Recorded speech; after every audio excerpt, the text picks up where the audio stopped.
Sahabat Green, kembali lagi dengan saya Nikita dalam acara Marathon Talk Show memperingati Hari Peduli Sampah Nasional bertajuk Pekanbaru Sadar Sampah. Kepada narasumber dipersilahkan untuk naik. Hari ini kita juga live di akun Instagramnya Green Radio Line. Dan buat sahabat Green yang ketinggalan mengikuti acara Pekanbaru Sadar Sampah ini bisa ditonton kembali di kanal YouTube greenradioline.id. Serta kalian juga bisa mendengarkan radio streaming kita melalui website www.greenradioline.id. Serta jangan lupa untuk memfollow semua akun media sosial kita. Siapa tahu nanti akan ada bagi-bagi hadiah bagi yang sudah mengikuti akun media sosial kita.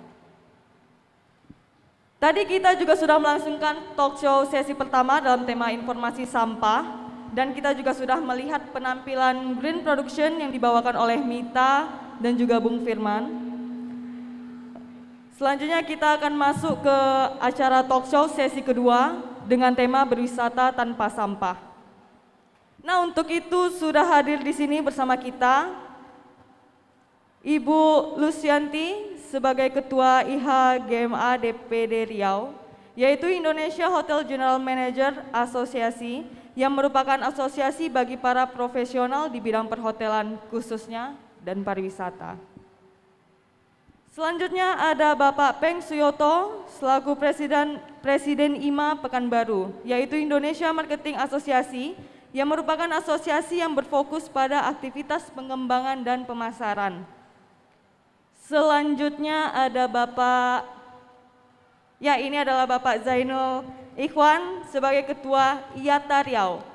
IATA adalah Indonesia Adventure Trade Travel Asosiasi, di mana asosiasi ini bergerak dalam bidang wisata adventure yang lebih banyak bermain pada wisata alam. Terima kasih Pak.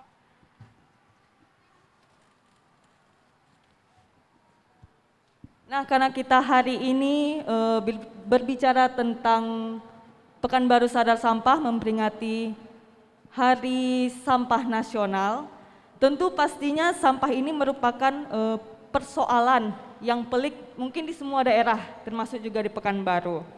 Nah, berbicara tentang wisata, pasti persoalan sampah ini akan mempengaruhi bagaimana wisata di Kota Pekanbaru. Nah, isu tentang sampah seperti tidak ada habisnya dan malah menjadi isu yang mendapat sorotan dari berbagai pihak. Karena keberadaan sampah dan pengelolaan yang tidak baik akan sangat mempengaruhi berbagai aspek.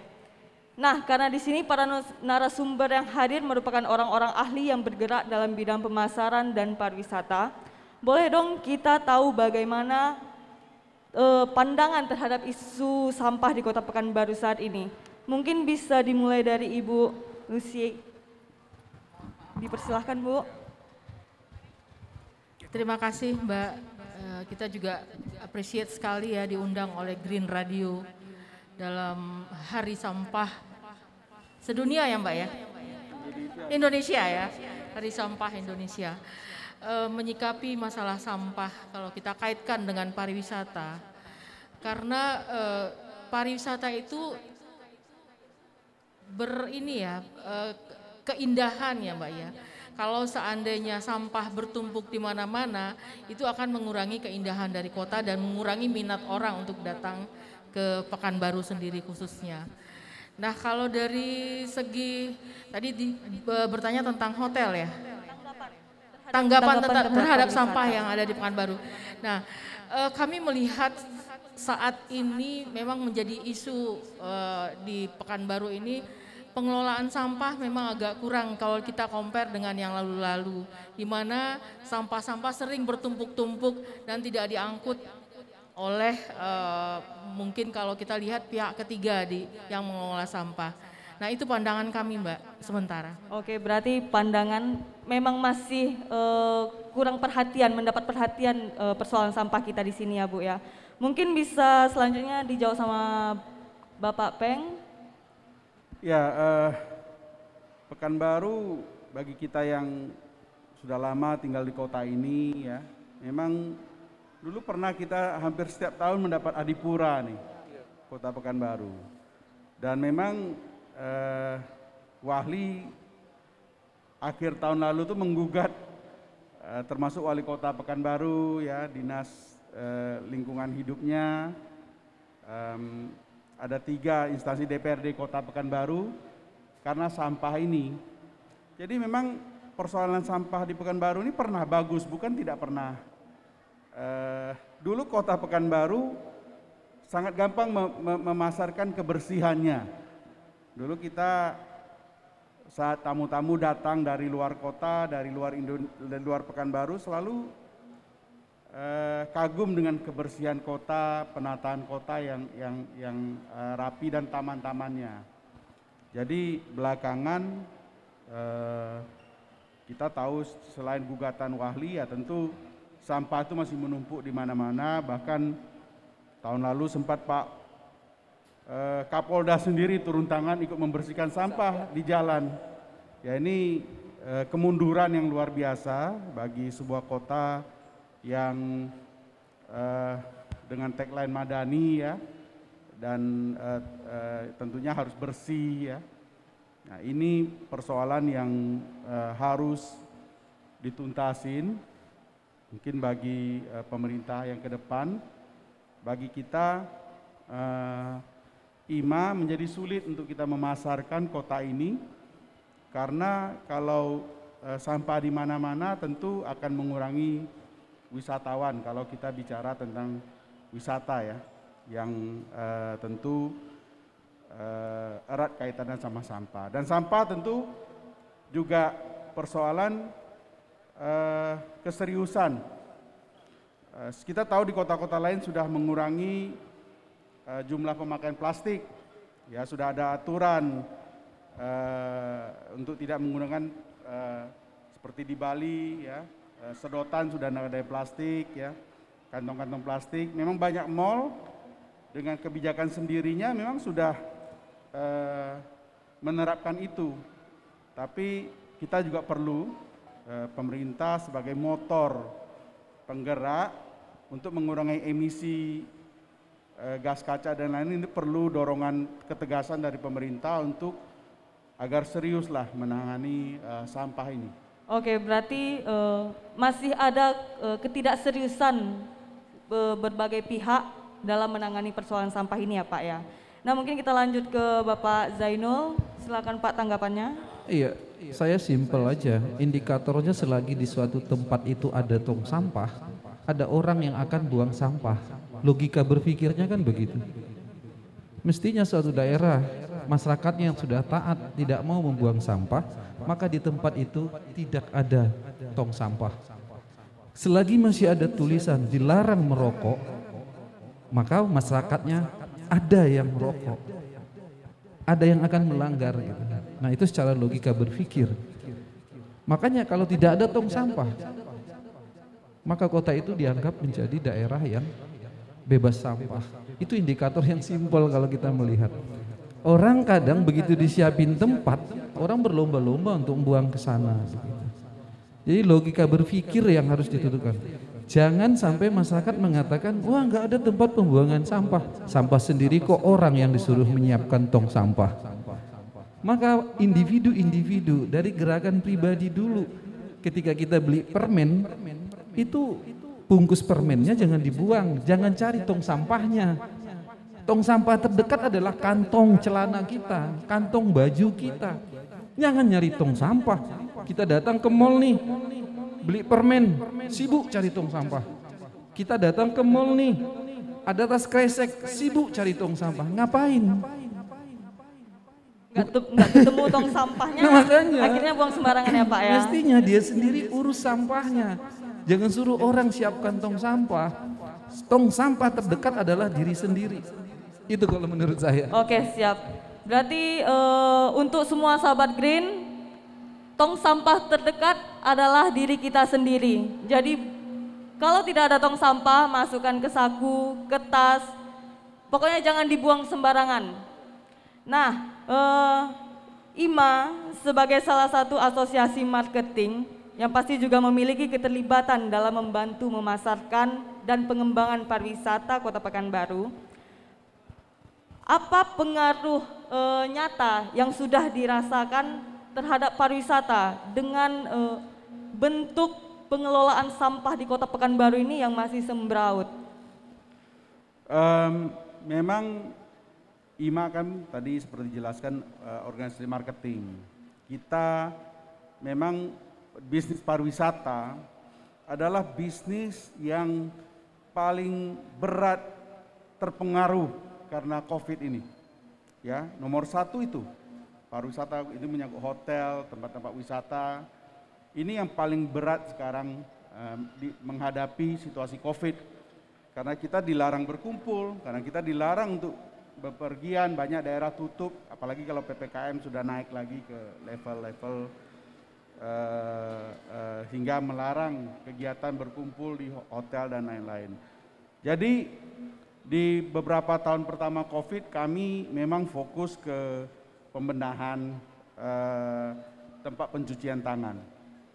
Ya, kita banyak menyumbang pemerintah kota untuk tempat-tempat pencucian tangan di pasar, sehingga UMKM bisa hidup. Ya, karena syarat-syarat mereka buka salah satu harus ada tempat pencucian tangan dan lain-lain. Lalu kita sibuk juga dengan vaksinasi sebenarnya sekarang, agar tercipta herd immunity. Ya, ini kaitannya sama bisnis. Jika kita masih rendah imunitasnya, jika kita level kita imunisasi vaksinasi masih rendah, itu tingkat PPKM kita nggak bisa turun. Sehingga bisnis-bisnis akan dilarang dibuka oleh negara. Jadi kita perlu memikir agar bisnis bisa berjalan, tempat-tempat pariwisata bisa buka dan PPKM level kita bisa turun. Kita perlu ini mendorong agar masyarakat melakukan booster ya sekarang ini ya, termasuk vaksin 1 dan 2. Maaf Pak, sebelumnya tadi saya nanya bagaimana pengaruh keadaan Pekanbaru dengan sampah yang belum terkelola dengan baik terhadap pemasaran pariwisata, misalnya kayak pasar bawah yang sampahnya masih berserakan. Jadi gimana pengunjung datang ke situ? Apakah ada ketidakpuasan, ketidaksenangan, atau malah memasarkan pasar bawah sendiri sebagai tempat wisata itu jadi susah gitu? Ya, kalau kita lihat di pasar-pasar memang bukan hanya di pasar-pasar ya, di mana-mana sampah masih memang problem dan jelas sulit, membuat sulit orang untuk datang. Saya beberapa kali mengentertain tamu ya, bawa tamu ke tempat-tempat wisata. Dari beberapa tahun lalu yaitu kesulitan yang sulit bagi kami untuk menjelaskan sekarang bahwa ini persoalan sampah di Pekanbaru makin buruk. Nah, makanya tamu-tamu tentu banyak yang komplain dan lain-lain. Tadi saya tertarik dengan apa yang disampaikan oleh rekan kita ya Pak Zulan, terkait dengan kita itu bahwa ya kita adalah tong sampah yang bawa untuk sampah untuk kita sendiri. Saya beberapa kali ke Jepang. Jepang itu bersih banget. Betul. Di Jepang itu sulit sekali mencari tong sampah. Tong sampah itu cuma ada di toilet umum. Di tempat-tempat tidak seperti kita ini, di mana-mana ada tong sampah, tapi malah kotor. Tapi memang sulitnya karena kita itu tidak dididik dari kecil.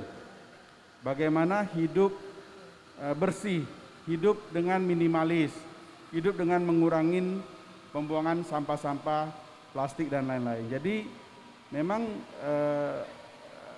persoalan ini kompleks sekali untuk semua pihak harus bergandeng tangan lah ya, bukan hanya pemerintah. Yang buang sampah kan bukan seperti sekarang pemerintah sibuk bikin petugas yang kebersihan dan petugas yang menangkap pembuang sampah. Nah, itu juga bukan solusi. Ya, kalau masyarakatnya belum sadar-sadar. Oke, siap. Terima kasih, Pak. Nah, IH JMA DPD Riau ini kan berisikan dengan orang-orang dari perhotelan yang ada di Riau, termasuk juga di Pekanbaru ya Bu ya. Yang kita tahu hotel kan juga merupakan salah satu bisnis pariwisata yang cukup berkembang, cukup pesat dan sangat diminati. Ada tidak dorongan yang membuat regulasi atau komitmen bersama para anggota IHJMA DPD Riau dalam mengelola sampah untuk di hotel-hotel? Ya, kembali lagi ya Mbak ya, keindahan, kebersihan, dan keramah tamahan itu konotasinya dengan pariwisata, terutama hotel sendiri ya. Kalau seandainya hotel terlihat kotor, sampah berserakan di mana-mana dan penyumbang sampah terbesar termasuk ya. Tapi kalau tidak dikelola dengan baik, itu akan menjadi bumerang bagi kita sendiri. Karena orang tidak akan berminat datang ke kota yang kotor atau ke hotel yang kotor. Nah, kami dari IHKMA sendiri, waktu kita ada Munas di Jakarta, kita sudah mengkampanyekan meminimalis plastik, Mbak. Jadi hotel-hotel sekarang sedang berusaha untuk tidak meletakkan botol plastik di kamar sendiri ya. Jadi kita ganti dengan tumbler atau dengan botol kaca, nanti diisi ulang kembali airnya. Tapi saat ini memang agak sulit merubah mindset dari masyarakatnya sendiri. Mereka menganggap bahwa itu tidak hygiene lah karena sudah diisi ulang. Nah, ini kita harus mengedukasi kembali tamu-tamu yang datang ke hotelnya. Nah, untuk sampah juga kita bekerja sama dengan pihak ketiga untuk mengangkut sampah, bahkan juga ada yang dari bank sampah, Mbak. Jadi kita pisahkan antara sampah yang basah dengan sampah yang kering, yang mana yang bisa didaur ulang, seperti itu. Oke, berarti sudah banyak hotel-hotel di Pekanbaru ini yang mulai merubah pola keseharian untuk mengurangi sampah-sampah dari hotel mereka. Oke, nah kalau untuk mengurangi sampah plastik sendiri, selain merubah botol mineral jadi botol kaca, ada nggak cara-cara lain yang IHJMA DPD terapkan kepada hotel-hotel di Riau? Ya itu tadi ya, mengurangi sampah. Kemudian kita juga mengedukasi masyarakat yang memakai toilet. Paper toilet itu kalau sekarang ini bukan hanya di hotel ya, di mall-mall juga kita bisa lihat. Dan orang itu nggak sadar bahwa yang mereka ambil itu akan satu lagi mengurangi kayu ya Pak ya, untuk ini ya, untuk papernya sendiri. Kemudian juga sampah, itu toiletnya bisa bergulung-gulung untuk satu orang pemakaian. Jadi kita mengedukasi, pakailah paper toilet itu secukupnya, itu juga Mbak. Oke, terima kasih. Persoalan sampah ini masuk tidak sebagai salah satu poin penting dalam menetapkan standarisasi destinasi wisata, Pak? Sangat penting. Tetapi ya saya mau katakan, apakah sampah yang banyak itu, saya lalu berpikir tadi, jangan-jangan kalau sampahnya banyak ini wisata petualangan nih gitu, bagian dari kami gitu. Karena wisata petualangan itu ada 3 indikator. Pertama adventure, nature, culture. 2 dari 3 ini harus ada 2. Ya, dari 3 ini satu objek disebut sebagai wisata petualangan kalau ada 2 dari 3. Itu ketentuan dari ATA, Asosiasinya Internasional Wisata Petualangan. Nah, jangan-jangan sumpuh yang, jadi punya ide gila saya jadinya. Jangan-jangan sumpuh yang sampah yang bertumpuk itu menjadi sebuah destinasi wisata. Iya kan? Itu culture-nya orang. Membuang sampah sembarangan. Nature-nya ya itulah alamnya gitu. Jangan-jangan ya, ini anu saya. Nah, pastilah setiap orang yang mau melakukan wisata itu tidak bercerita keindahan alam. Wisata itu adalah interaksi, ya, interaksi antara manusia ya, fisik dan non fisiknya. Dia tidak melihat keindahan tapi melihat sebuah benda. Dia tidak melihat keindahan tapi menikmati kopi. Itu wisata. Dia tidak menikmati keindahan tapi rohaninya diisi, religi dong. Jadi wisata hari ini tidak semua harus dengan soal keindahan. Nah, kalau berbicara begitu, bagaimana orang nyaman kalau sampahnya bertumpuk?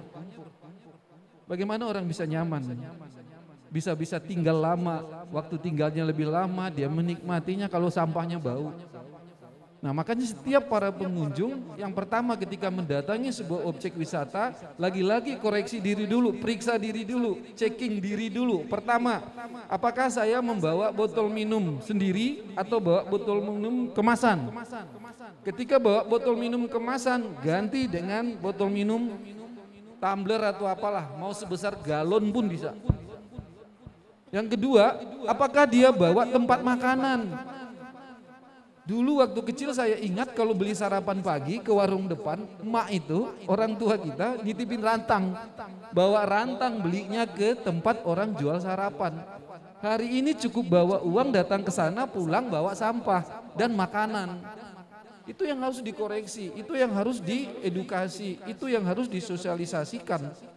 Orang datang ke Jiko, sorry saya nyebut merek nih ya, tidak bermaksud untuk jadi sponsor kan begitu.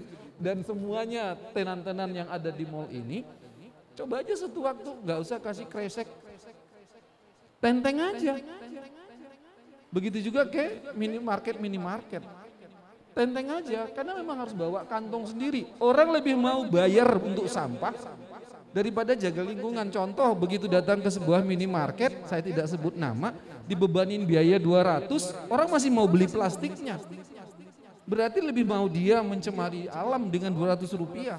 Coba nggak usah ada layanan apa-apa. Anda mau belanja sini, bawa kantong sendiri, bawa keranjang sendiri, bawa tas sendiri. Oke, Saya berarti ini menarik hotel. Saya 1 bulan hidup di hotel, di Trans, Bandung. Setiap hari karena interaksi dekat dengan para orang restoran, saya nanya, itu sampah tisu berapa banyak satu hari? Kita kadang perilaku kita juga jelek. Ngambil tisu sedikit, lap dikit, udah. Berikutnya ambil lagi, nggak menggunakan sisi lain dari tisu itu yang masih bersih. Baik di kafe, restoran, di mana paling boros kita penggunaan tisu. Lalu saya bilang dibuat apa? Dibuang. Loh sayang. Ayo kita buat kerajinan, karena saya lama kok tinggal di hotel, akhirnya dekat kan. Yuk kita bikin apa nih? Peta Indonesia berbahan tisu. Kita buat, kita taruh di depan pintu restoran. Indonesia nanti oleh karyawan-karyawan lain itu dicat-cat, dia gambar Indonesia, macam-macam dengan tisu-tisu olahan itu. Lalu ditulis di bawahnya, peta Indonesia ini terbuat dari tisu bekas Anda sarapan. Gitu, campaign kan? Di hotel kan hari ini gitu, penggunaan anduk kan begitu ya Bu? Ada pesan-pesan jaga lingkungan. Mall, ini kita ngomong di mall nih, mall harus buat begitu. Di depan pintu masuk dia harus tulis, kantong kresek yang Anda bawa akan mencemarkan bumi gitu kan. Maka harus Anda ganti. Pesan itu ada enggak? Oke, berarti butuhnya kesadaran diri kita masing-masing dan berbagai pihak ya Pak ya, untuk membantu menangani persoalan sampah, terutama sampah plastik. Nah, yang tadi saya dengar dari Bapak, misalnya nih banyak sampah, berserakan sampah di suatu daerah dan akhirnya kepikiran ide gila untuk menjadikan itu suatu wisata gitu. Mungkin wisata yang agak ekstrim ya, berwisata sambil mengutin sampah, ngumpulin sampah. Nah, kalau untuk IMA sendiri, bagaimana strategi marketing atau pemasaran wisata yang seperti itu, Pak? Ya, silahkan. Kita memang harusnya dalam sisi marketing dan bisnis harus membalikkan semua threat itu menjadi opportunity. Semua ancaman-ancaman itu apakah ada opportunity-nya? Ide gila nih, tapi ya kita nggak tahu apakah bisa berhasil atau tidak, karena memang sampah kan ditakutin orang. Tapi saya pernah dengar Bali, ya beberapa kali campaign, ada 2 anak muda yang ada di acara Kick Andy mendapat anugerah yang luar biasa di dunia. Karena campaign itu sampai mereka puasa di depan kantor gubernur berhari-hari supaya tidak menggunakan straw lagi, plastik, dari menggunakan paper. Akhirnya gubernurnya mengeluarkan pergubnya, semua hotel, semua bayangin ya, begitu banyak fasilitas wisata di Bali, restoran dan lain, tidak lagi menggunakan straw, dilarang. Dengan satu aturan seperti itu luar biasa. Seluruh Bali tidak memakai berapa banyak sampah plastik yang bisa diselamatin. Jadi kadang-kadang kita perlu ide-ide seperti ini ya, tadi menggunakan tisu untuk ya, dekorasi ya. Jadi perlu ide-ide menarik agar para tenan, para pelaku usaha itu juga tertarik sehingga menghematin. Seperti ada hotel bikin sebenarnya mereka simpel aja aturan, mau bersihin lingkungan, tolong towelnya dipasang lagi, jangan dipakai buang, mentang-mentang gratis, habis lap-lap dikit buang ke lantai. Itu kan dicuci pakai deterjen, pakai kimia, lalu konsekuensinya ke alam juga. Jadi banyak sekali hal yang bisa dilakukan agar semua pihak itu terdorong untuk sedikit demi sedikit melakukan tindakan-tindakan yang baik untuk alam, dan tentunya harus punya benefit bagi pelaku usaha agar mereka terdorong juga untuk misalnya dengan menggantikan straw itu menjadi paper itu misalnya lebih murah atau bagaimana. Ini memang perlu ide-ide cemerlang agar bisa mendorong semua pihak melakukan ini. Oke, terima kasih Pak. Nah, untuk di perhotelan nih Bu, biasanya kan banyak keluarga wisatawan yang berkunjung itu pasti nginap di hotel. Nah, salah satu langkah pihak hotel mengedukasi para wisatawannya untuk mengurangi sampah plastik itu bagaimana Bu? Sebenarnya bukan hanya sampah plastik ya Mbak, seperti Pak Peng bilang tadi dengan Pak Zainul ya. Kita di hotel juga sudah diedukasi untuk hemat air, hemat energi, dan jika pencucian itu berulang-ulang akibatnya akan berdampak pada lingkungan, limbah ya. Nah, jadi di hotel juga sudah ditulis di sana bahwa pemakaian handuk itu cukup selama tinggal ya, mungkin bisa 2 hari, 3 hari ketiga oke lah bisa kita. Kalau hanya sehari, hanya 2 hari cukup pakai handuk yang sudah ada, tapi ada announcement-nya di sana. Kemudian juga untuk paperless tadi untuk karyawannya sendiri Mbak, kita mengurangi kertas.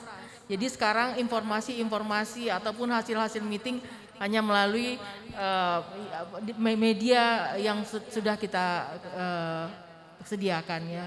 Kemudian untuk tamunya sendiri, kita juga sudah informasikan kurangi pemakaian tisu, jagalah kebersihan, membuang sampah pada tempatnya, itu kita sudah lakukan. Untuk sampahnya sendiri, kami juga ada standarisasi tempat pembuangan sampah, bahkan tempat sampahnya itu kita ada pendingin ruangan Mbak, ada SOP-nya sendiri. Termasuk juga pemakaian bekas bola lampu misalnya.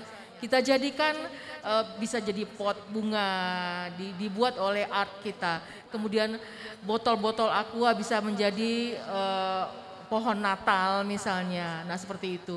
Jadi kita manfaatkan sampah-sampahnya. Oke, berarti berkreativitas ya Bu ya? Berkreativitas dengan sampah. Berarti ada nggak edukasi yang dilakukan pihak hotel terhadap karyawan-karyawan hotelnya demi meningkatkan pariwisata dan kunjungan ke hotel tersebut Bu? Selalu Mbak ya, kita tanamkan sadar bersih kepada karyawan. Karena sebagai GM sendiri, saya bahkan nggak segan-segan kalau ada sampah di depan mereka, saya yang ambil sendiri. Jadi untuk mengedukasi mereka bahwa kita harus bersih. Jadi apapun itu bekas makanan dan kita juga disediakan makan, mereka harus bawa tempatnya sendiri dari rumah. Kita juga tidak sediakan botol minuman, hanya bawa tumbler sendiri dari rumah seperti yang Pak Peng dan Pak Zainul lakukan. Jadi memang harus dari diri kita sendiri. Oke, terima kasih Bu. Nah, sebagai salah satu kelompok yang memiliki fokus di bidang pariwisata, boleh diceritain dong bagaimana peranan IATA dalam membangun pariwisata di Kota Pekanbaru, Pak? Ya, kita tidak hanya Pekanbaru tapi Riau. Sekali lagi saya menyebutkan wisata itu tidak cerita keindahan. Orang tidak suka menikmati yang indah-indah. Saya sering menyampaikan dalam diskusi-diskusi pariwisata, jangan dibangunkan aspal sampai pelosok desa. Jangan dibangunkan hotel, jangan dibangunkan infrastruktur yang bagus, kota dipindahin ke desa. Salah itu konsep wisatanya. Banyak orang yang mau tidur di sana dengan suasana kampung, dengan kebudayaan kampung, makan dengan ketradisionalannya. Jangan hidangkan menu kota di kampung. Ngapain capek-capek datang ke kampung kalau ketemunya tetap menu kota gitu. Maka buatlah kemasan menu desanya, itulah spesifiknya, itulah karakteristik dari wisata desa itu. Jangan pindahkan Instagram love itu masuk kampung. Jangan pindahkan batu semen masuk kampung, jangan. Gunakan kayu, benda-benda, daun-daun yang ada di kampung untuk Instagramable. Ini enggak lobnya dibawa dari sini pasang di kampung, semen dipasang. Waduh, banyak orang yang pingin bersusah-susah itu adalah wisata. Saya pendaki gunung kok. Alhamdulillah gunung tertinggi Eropa sudah, Elbrus Rusia. Kita harus bayar mahal naik gunung puluhan juta. Fasilitasnya apa? Indonesia misalnya, Karten termahal. 60 juta mau naik heli. 30 juta jalan kaki, dapat apa? Ada toilet, ada aspal, ada kendaraan ngantar? Enggak ada, tapi orang mau. Itulah petualangan. Jangan pikirkan wisata itu harus selalu wisata massal gitu. Salah. Makanya saya mengatakan membangun wisata petualangan hampir enggak punya modal kok.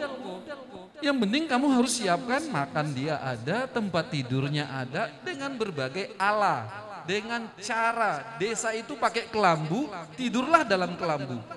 Kalau di desa itu tidurnya di atas dipan, tahu dipan apa namanya, tempat tidur dari kayu, pakaikan tempat kayu. Kalau memang tidak tidurnya pakai kasur, pakai bambu-bambu, itulah dia caranya. Teman ada dari Chili, kok dia pergi ke Kamboja, kok pahamlah Kamboja seperti apa gitu ya. Dia kirim foto, loh kamu tidur kok pondoknya daun nipah, lagi hujan pula, dia pakai kelambu. Saya berpikir, kamu bayar berapa? Mahal bayarnya. Maka mindset seorang wisatawan, tourism itu harus, cuman kita nggak bisa pula menseragamkan, oh yang gini loh. Orang masing-masing punya request ya kok. Nah itu dia kesulitan kita. Padahal konsep wisata petualangan dengan konsep alam 100% nyambung. Kita nggak bolehkan orang bawa alat infrastruktur yang di kotanya masuk ke kampungnya. Biarkan orang kampung nyiapin semua. Oke, berarti nah seperti itu. Setiap wisatawan yang berkegiatan di alam tidak dibenarkan untuk membawa. Lah harus. Biarkan itu infrastruktur yang ada di desa. Iya kan, dengan apa adanya. Ya, makanya sesuai dengan apa nih? Kalau wisata petualangan kan culture. Kalau culture ya masa bawa piring kaca makannya di desa. Ini budaya kan. Makanlah dengan makan piring yang ada di desa itu. Karena culture itu termasuk kuliner. Masa orang ke desa sana nyiapin datang tamunya dikasih maaf merek brand-brand roti kue yang ada di Pekanbaru yang dibawa. Bikin aja lepat di sana ya, oncom-oncom apa kayak namanya. Oke, hidangin. Siap Pak, terima kasih. Mungkin sebagai salah satu kelompok yang memiliki fokus di bidang pariwisata, bisa Bapak kasih tahu pihak-pihak sudah bekerja sama dengan pihak-pihak mana saja untuk meningkatkan pariwisata sekaligus menekan persebaran sampah yang berserakan? Iya, di IATA itu adalah asosiasinya para pelaku industri wisata petualangan. Jadi di sana ada blogger, ada travel, ada operator, ada penulis, ada pendaki, ada pemanjat tebing dan sebagainya. Ada di sana semuanya. Nah, ada saat ini yang sudah gabung di IATA Rio itu ada 50 kelompok masyarakat kita sebut begitulah. Yang 50 inilah yang kemarin mendirikan IATA di Rio. Karena di pusat ada, di dunia ada. Dia hanya di level provinsi, tidak ada di kabupaten kota. Nah, kita saat ini sedang membuat sebuah treatment lah ya, uji coba ya untuk pilot project kita di Desa Batu Songgan, Kampar Kiri Hulu. Itu sekitar 1 jam dari Tanjung Belit naik perahu lagi ke dalam. Yang pertama kita bangun adalah culture. Kenapa kita fokus pada culture? Kalau kita berbicara tentang nature, keindahan alam, mungkin orang mikir juga indahnya apa ya? Akan gitu, akan membanding-bandingkan dengan daerah lain. Maka kita explore di culture-nya, budaya. Begitu kita nyampe ke sana kita tanya, kami kok tidak menemukan desa ini adalah desa adat. Dan bahkan di Batu Songgat itu yang pertamanya gitu. Istilahnya titik masuk pertama itu Batu Songgan, tapi kok tidak terlihat dan sebagainya. Bahkan hilang. Rumah-rumah sudah berubah menjadi rumah-rumah modern, udah bentuk-bentuknya udah ini. Hanya tinggal ada rumah adat aja satu. Itu pun dipakai pada upacara adat saja. Nah ini kita bangkitkan, kita mulain. Kemudian kita pingin kalau keseharian masyarakatnya pakai pakaian apa? Orang di Bali pakai, di sini pakai apa? Oh ternyata ada yang kain ikat kepalanya. Oke, pakai Pak. Karena itu nanti yang menjadi karakter ciri khas desa ini. Nah begitu. Akhirnya kepala desanya, orang masyarakat adatnya juga mau untuk itu. Yang kemudian memang harus kita latih. Kita bilang, berani enggak Pak? Mau enggak? Ikhlas enggak? Ditegur, tidak ditegur, harus masyarakat kita yang pertama negur. Kadang kan enggak Pak, ini kan kampung aku. Dia tamu, dia dong yang harus tegur kami, itu karakter yang gak bagus di wisata. Nah kita ajarkan agar tamu mau sakit gigi, mau lagi emosi, begitu ada tamu lewat, tegurlah dia dengan bahasa daerah, jangan bahasa Indonesia.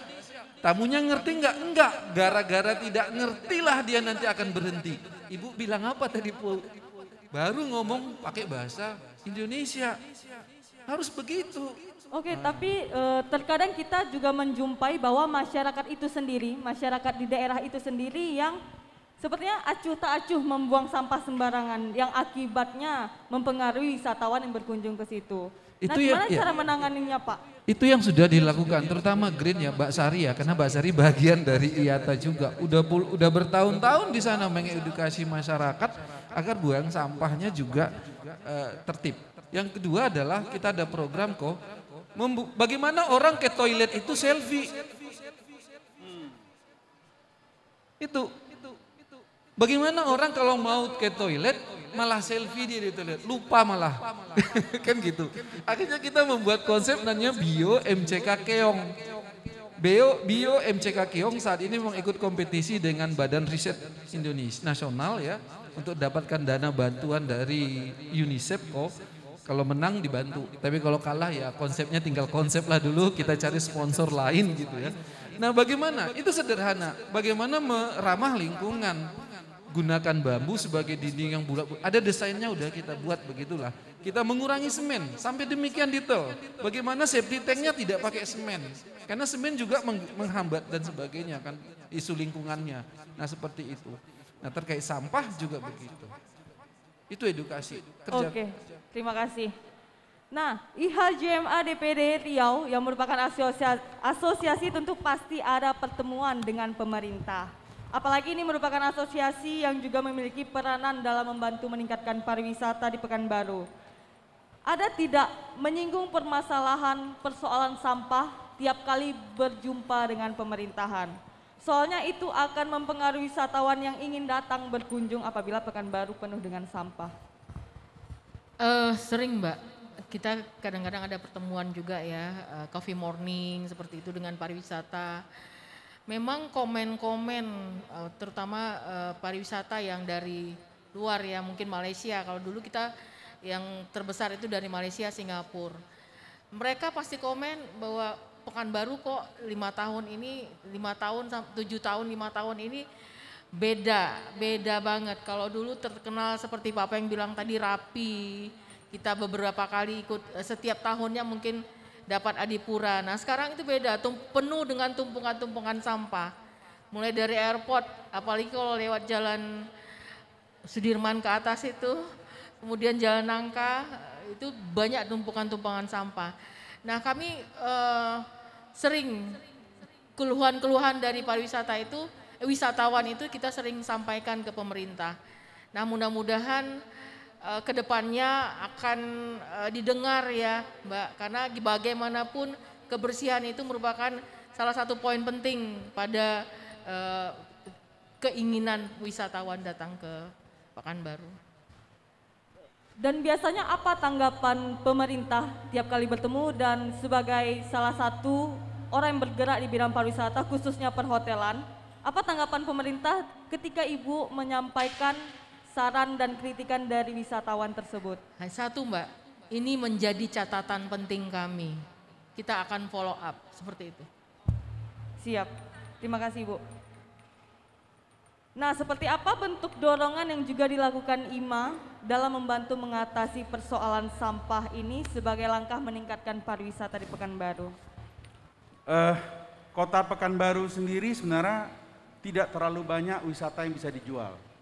Kita ini kota bisnis, kota dagang, kota jasa servis. Kita punya ya di sekitar Pekanbaru punya pabrik minyak terbesar di Indonesia ya, PHR sekarang.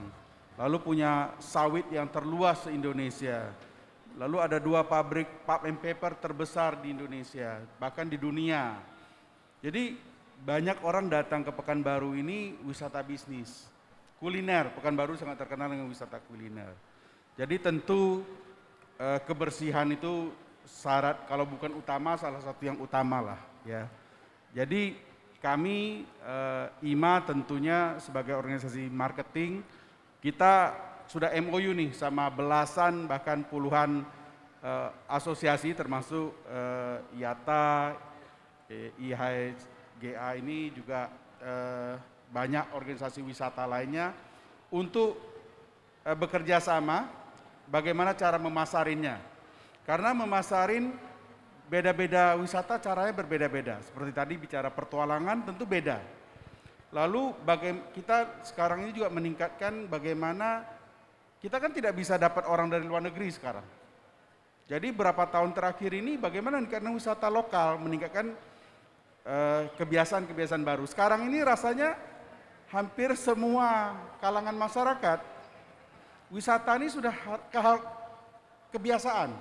Nah, bagaimana ini menjadi kebiasaan itu yang sekarang kita dorong terus agar mereka tingkat kesejahteraan naik.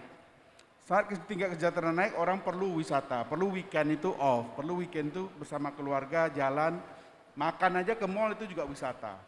Jadi tentu cara kita memasarinya, cara kita mengajarkan agar bisnis-bisnis bisa survive di saat pandemi begini juga itu cara-cara agar bagaimana wisata itu tetap minimal tidak mati. Ya, jadi sinergi itu yang paling penting. Karena wisata kuliner, wisata hotel, wisata pusat perbelanjaan itu beda-beda caranya. Jadi sinergi ini kami buka sama hampir semua organisasi wisata yang ada di Kota Pekanbaru dan kita siap untuk bertransfer ilmu untuk bagaimana cara memasarinya. Nah, ini yang kita lakukan sekarang. Oke, berarti dalam melakukan pemasaran pariwisata tersebut, ada standarisasi nggak terhadap destinasi wisatanya tersebut, Pak? Bisa dijelaskan? Tentu ada ya. Kami sekarang hampir setiap bulan mendorong agar kita itu teman-teman asosiasi anggota kita itu ke tempat wisata lokal dulu nih.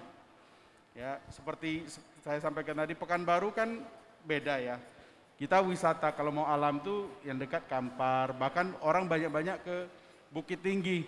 Ya kita sekarang dorong kok nggak banyak kok alam-alam bagus di Riau ini sendiri. Nah, memang kadang-kadang orang komplainnya apa? Oh akses, komplainnya fasilitas dan hotel dan lain-lain. Ya cara mendorongnya beda-beda lagi ya teman-teman IATA. Kalau pertualangan ya bertualanglah. Anda kan mau nikmati itu.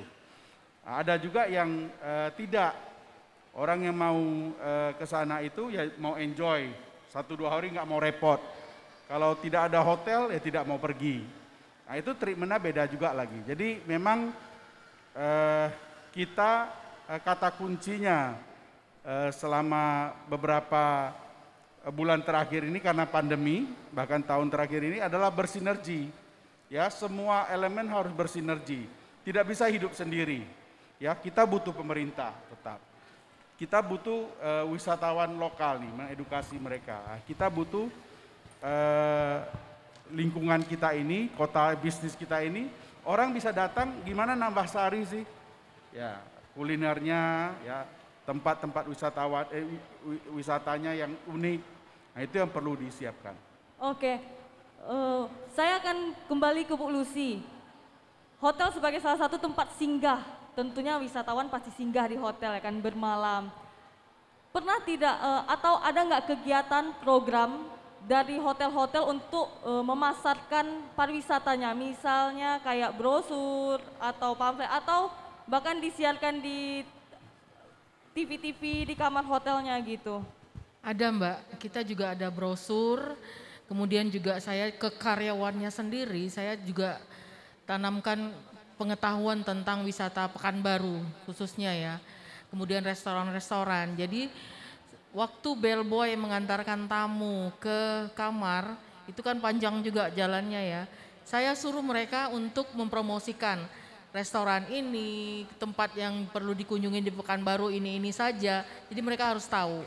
Jadi ke karyawannya sendiri kita juga tanamkan pengetahuan tentang wisata Pekanbaru. Oke, berarti bisa juga bekerja sama dengan IATA dalam mempromosikan pariwisata yang ada di luar Pekanbaru. Iya, benar. Terutama itu pariwisata yang menantang adrenalin ya Bu Kita ya? juga bikin paket Mbak, bikin paket-paket one day trip di Pekanbaru, singgah ke Pasar Bawah, singgah ke Masjid Agung, nah seperti itu. Makan Dan pastinya dimana. itu paket-paket yang menampilkan keindahan Pekanbaru tanpa sampah ya Bu Benar. ya? Nah, ini kan penggiat pariwisata, pemasaran pariwisata, semua berhubungan dengan pariwisata. Adakah cara untuk mencari tahu tingkat kepuasan wisatawan yang berkunjung ke Pekanbaru? Mungkin bisa dimulai dari Bapak Zainul, silahkan Pak. IATA belum pernah melakukan riset, tetapi terkait wisata petualang ada ungkapan seorang pendaki Perancis. Kalau saya mendaki gunung di Indonesia, saya tidak akan pernah tersesat. Kenapa? Karena saya akan ikuti sampah yang ada. Jadi selagi sampahnya sampai itu, pasti itu jalan ke puncak atau turun ke base camp. Kalau udah nggak ada sampahnya, berarti itu bukan jalannya gitu. Nah itu ungkapannya. Tapi kalau terkait IATA melakukan riset, apakah ada dampaknya orang akan tidak datang ke suatu tempat yang ada sampah? Saya rasa tidak perlu riset. Mau wisata ataupun tidak berwisata, kita sendiri saja kalau tempat itu banyak sampah, pasti tidak kita datangi. Itu mungkin dari saya gitu kan. Pasti kalau udah banyak sampah di situ kan kita nggak akan mendatanginya. Berarti menyediakan ruang nggak untuk wisatawan itu kayak memberikan saran, kritikan? Saya rasa lagi-lagi persoalan sampah, jangan sampai kita karena kita pelaku penyebar sampah mempersalahkan orang lain. Saya membuang sampah di sini karena tidak ada tong sampah. Salah ungkapan itu. Saya membuang sampah dapur saya setiap berangkat kerja dengan cara melemparnya di pinggir jalan. Karena nggak ada tong sampah disiapin Pak RT. Salah. Itu paling banyak loh kok. Ada orang pulang berangkat dari perumahan bawa kresek, nanti di tengah jalan buang sampahnya. Maka kita akan menemukan sampah-sampah di pinggir jalan. Jangan pernah membuat kesimpulan atau pernyataan saya buang sampah di sini sembarangan karena tidak ada tempat sampah. Salah. Makanya saya sebut tadi di awal bahwa tong sampah terdekat itu adalah diri sendiri. Selesaikan. Selagi Anda masih membuang sampah di tempat lain, berarti Anda punya persoalan tentang sampah. Bukan persoalan masyarakat itu. Oke, siap.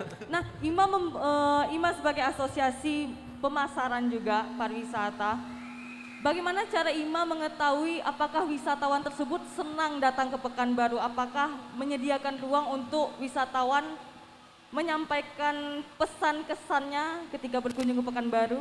Ya, di IMA sebenarnya ada beberapa badan research ya.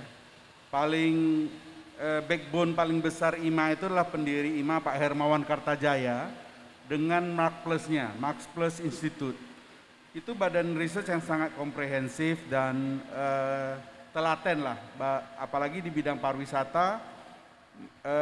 Mark Plus itu sudah merupakan salah satu advisor Kementerian Pariwisata, sehingga seluruh mereka punya badan sertifikasi lain-lain juga untuk bidang pariwisata. Jadi banyak research yang mereka lakukan. Tentu research ini ada yang free, ada yang berbayar. Pak Hermawan Kartajaya sendiri juga merupakan advisor. Ada SK dari Pak Gubernur Riau, Pak Samsuar, sebagai penasehat beliau di bidang pariwisata. Jadi memang setiap kali beliau datang atau pada beberapa kesempatan beliau selalu memberi kesempatan berdiskusi sama Pak Gubernur dan Kepala Dinas Pariwisata untuk mereka melakukan langkah-langkah lah untuk nyelamatin ataupun untuk sesuai dengan kondisi yang ada sekarang. Ya, dengan kondisi yang berubah-ubah tentu cara penanganannya juga berubah-ubah.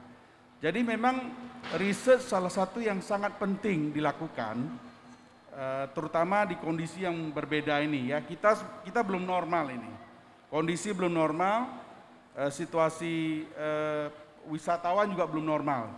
Kayak sekarang jumlah pesawat yang begitu turun, jumlah COVID yang naik kembali, ya tentu mempengaruhi. Lihat aja mall, sepi nih mall. Mall sebelum Imlek sampai sekarang terasa sepi sekali. Jadi berbeda, dengan kondisi COVID naik tentu grafik pengunjung mall juga turun. Jadi perlu sekali research yang memprediksi masa depan bisnis wisatawan ini. Jadi misalnya COVID sudah ke puncak belum kita ini. Apakah benar nanti bulan April sudah ada lagi karantina untuk wisatawan luar negeri? Orang sudah sibuk nih mau bertamasya, tapi selagi ada karantina orang akan menghindarin karena selain biaya mahal juga karantina itu tidak menyenangkan ya. Beberapa hari disuruh berdiam di hotel, sekarang 3 hari masuk ke Indonesia. Malaysia sudah buka katanya mulai 1 Maret. Beberapa negara di dunia seperti Jepang, Inggris, Spanyol sudah, Amerika bahkan sudah cukup lama menganggap ini sudah menjadi endemi, bukan pandemi lagi. Jadi kita sudah harus berdamai dengan COVID, mendorong agar bagaimana kita itu sudah hidup, ya ini seperti flu biasa, sehingga tidak perlu PPKM lagi, ya situasi sudah bisa terkontrol dan lain-lain. Itu yang perlu kita dorong terus. Kalau potensi market itu masih disekat-sekat oleh karena keadaan pandemi ini, ya selagi itulah kita cuma bisa survive dari kondisi ini, tidak bisa naik. Dan itu akan susah untuk mengembangkan pariwisata kita. Betul sekali. Nah, untuk di pihak perhotelan sendiri, Bu, bagaimana atau adakah ruang untuk wisatawan yang berkunjung itu menyampaikan saran dan kritikannya? Kalau kita sih ada ya Mbak ya, tapi khusus untuk internal hotel sendiri, bagaimana tingkat kepuasannya ada kuesioner di kamar. Nah untuk jumlah yang berkunjung ke Riau sendiri, ke Pekanbaru sendiri, kita juga setiap hari mengadakan riset. Ada city occupancy namanya. Nah kita tahu malam ini berapa city occupancy di Pekanbaru. Kemudian segmen-segmen apa saja yang datang ke Pekanbaru. Nah kalau kita tipikal tamu yang datang ke Pekanbaru ini, kalau saya bilang ada have to, ada want to. Kalau have to mereka harus datang karena kepentingan bisnis. Nah itu karakter tamu yang datang ke Pekanbaru. Tapi kalau want to itu biasanya daerah-daerah leisure ya. Dia pengen datang ke Bukit Tinggi misalnya karena berwisata. Nah tamu yang datang ke Pekanbaru ini mayoritas tamu-tamu bisnis. Kalau sudah weekend mereka udah hilang. Enggak, malah kebalikan ya. Kalau daerah lain weekend itu mereka ramai, tapi kalau kita weekday justru full. Nah seperti itu. Jadi kalau untuk mengukur ke tingkat kepuasan tamu berkunjung ke Pekanbaru, hotel saya rasa belum ya. Tapi kalau untuk internal sendiri kita melakukannya. Tapi mungkin perlu itu Bu ke depannya kita menanyakan kepada wisatawan kan bagaimana kondisi Pekanbaru. Mungkin mereka bisa mengasih saran Oh, ada. Pekanbaru terlalu banyak sampah atau Pekanbaru perlu dibenahi seperti itu Bu. Ada, yang seperti saya bilang di awal tadi, kita ada percakapan dengan tamu, kadang-kadang pas breakfast kita bicara dengan tamu bagaimana Pekanbaru, ya itu tadi komennya adalah Pekanbaru beda dengan yang dulu, di mana sekarang sudah banyak sampah-sampah di mana-mana, tidak sebersih yang dulu, itu komen dari tamu. Nah sekarang ini kan juga lagi musim ekoturism, wisata ramah lingkungan, wisata tanpa sampah. Nah kalau boleh tahu, ekoturism itu termasuk salah satu wisata yang sulit nggak Pak dipasarkan? Mungkin Ima bisa menanggapi? Justru kalau orang mau menangkap opportunity-nya selama COVID ini, ekoturism lah yang harusnya meningkat tinggi. Ya, di mana di sana kita wisata di udara luar itu yang didorong sekarang, di daerah terbuka, di daerah yang lebih sehat, kita jalan tadi bertualang. Ekoturism ini sekarang didorong sebenarnya dan punya kesempatan. Jadi di kondisi seperti ini orang menghindari juga datang ke hotel. Orang kalau ada resort orang nggak akan tinggal di resort. Itu yang behavior orang yang berubah selama pandemi. Jadi sebenarnya sangat cocok sekali pegiat-pegiat pariwisata itu terdorong ke daerah yang pertualang tadi, ya ekoturism tadi yang disampaikan. Jadi memang kondisi saat ini itu yang harusnya meningkat. Terima kasih. Kalau untuk IATA sendiri bagaimana memasarkan wisata ramah lingkungan itu susah atau gimana Pak? Bukan persoalan susah atau tidaknya, karena IATA dengan 3 indikator tadi saya mengatakan nggak usah jauh-jauh, di jembatan flyover itu bisa wisata petualangan dengan cara orang pasang untuk rafting, senggayut aja turun dari atas ke bawah, lalu setelah turun ngopi, main kuliner, 2 indikator kan, adventure, culture, udah wisata petualangan. Jadi wisata petualangan tidak didefinisikan harus masuk hutan keluar hutan. Seperti di Pekanbaru, kita udah melakukan identifikasi sepanjang Sungai Siak bersama Dinas Pariwisata kemarin ya, dengan 1 Pok Darwis, 3 Pok Darwis. Banyak potensinya. Dan sekarang siapa yang mau mengemasnya menjadi wisata petualangan? Orang bersepeda, setelah bersepeda mampir di tempat bangunan tua, misalnya setelah itu ngopi, saya nyebut brand ya, misalnya Kim Teng gitu, wisata petualangan. Nah itu, dan seperti itu. Sekarang paket ini siapa yang mau jual, siapa yang mau pasarkan? Karena banyak komunitas-komunitas yang bersepeda, misalnya dia setiap minggu kan banyak bersepeda itu. Mereka itu sepedaannya kan mereka buat sendiri gitu. Tetapi kalau adalah operator yang mengelola itu, lalu dia combine dengan kulinernya kah, dengan sejarahnya kah, dengan alamnya kah, udah jadi satu paket. Yuk komunitas sepeda, kamu mau Mbak besok ikutin rute kami, trek kami, bisa menostalgia lihat Pekanbaru masa lalu, bisa ngopi, bisa ini gitu-gitu. Nah, pasti bisa. Nah sekarang itu lagi seperti Koko bilang, orang ngelihat peluang itu enggak, kan gitu. Orang ngelihat peluang itu enggak menjadi sebuah paket yang bisa dijual. Karena orang yang hari ini bersepeda, yang motor, komunitas bebas kan. Karena hobi bersama, yuk besok pagi sepedaan, yuk arah ke Limbungan, Danau Buatan, hanya begitu. Tapi kalau ada komunitas kelompok, pencinta alam kah, atau tour travel kah, atau operator kah, ngemas itu menjadi sebuah wisatawan.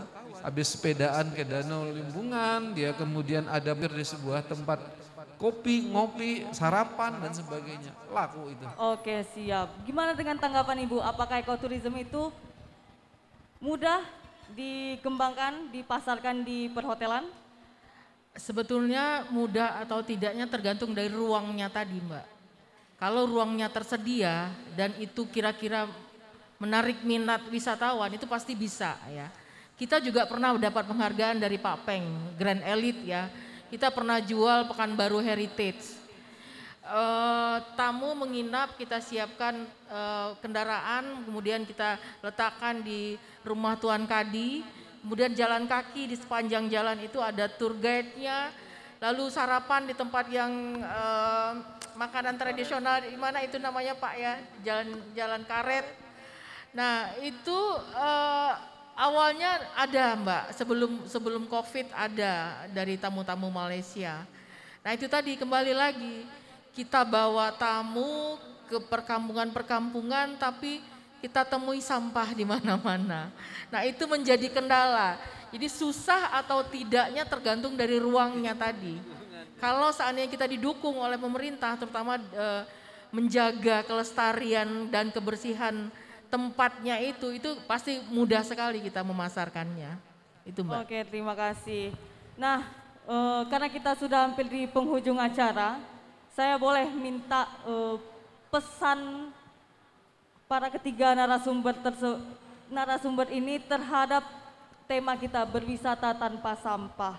Nah, mungkin pesanan kesannya untuk berbagai pihak, mungkin bisa disampaikan terlebih dahulu dari Ibu Lucy. Pesan saya, tanamkanlah kesadaran kebersihan itu di awalnya terhadap keluarga kecil kita dulu Mbak. Jadi di dalam diri saya sendiri tanamkan kebersihan, buang sampah pada tempatnya dan itu akan menular ke yang lain. Ya, jaga lingkungan itu sih dari saya. Oke, terima kasih. Pak Peng bisa diberikan. Baik, kata kuncinya tanpa sampah. Jadi selagi ada sampah problemnya kita belum selesai. Tentu yang harus dituntaskan dulu sebelum kita berwisata tanpa sampah ya sampahnya dulu. Pekanbaru bukan, sekali lagi saya tekankan, bukannya kota yang belum pernah terima adipura nih, udah pernah terima adipura berturut-turut sekian tahun di masa lampau. Terkenal bersih, kita tahu sekali bahwa banyak sekali yang puji kebersihan Pekanbaru. Jadi sesuatu yang sudah proven, sudah pernah dibuktikan bisa dilaksanakan di kota ini, mestinya masih bisa dilakukan lagi. Jadi kita mendorong agar pemerintah tetap ya menjadi terdepan. Memang semua komponen harus bekerja sama. Ya, tapi urusan pemerintah. sampah di jalan ini ya urusan pemerintah. Jadi pemerintah harus terdepan menyelesaikan masalah ini. Gunakan metode-metode yang sudah terbukti bisa menyelesaikan. Nggak perlu terlalu teknis, terlalu mau dianggap terlalu canggih, tapi tidak menyelesaikan untuk apa? Pakai yang sudah bisa dilaksanakan, itu selesaikan dulu, baru kita bisa berwisata tanpa sampah. Oke, siap. Jika Pak. tidak, sekarang terpaksalah tetap berwisata dengan sampah. Oke, Mohon siap. maaf. Mungkin dari Bapak Zainul terakhir. Ya, jika kita berwisata, jangan tinggalkan sampah Anda di tempat wisata itu, bawa pulang. Walaupun ada tong sampah. Oke, siap. Berarti pada intinya kita bisa berwisata tanpa sampah apabila kita sendiri yang mengurangi sampah itu dan kita menjadikan diri kita sendiri sebagai tong sampah. Jadi bagi yang bawa sampah, jika tidak ada tong sampah, pegang aja sampahnya dulu sampai di rumah baru buang di tong sampahnya sendiri. Oke, terima kasih Pak Zainul, Pak Peng dan Ibu Lucy atas partisipasinya untuk talk show hari ini pada sesi berwisata tanpa sampah.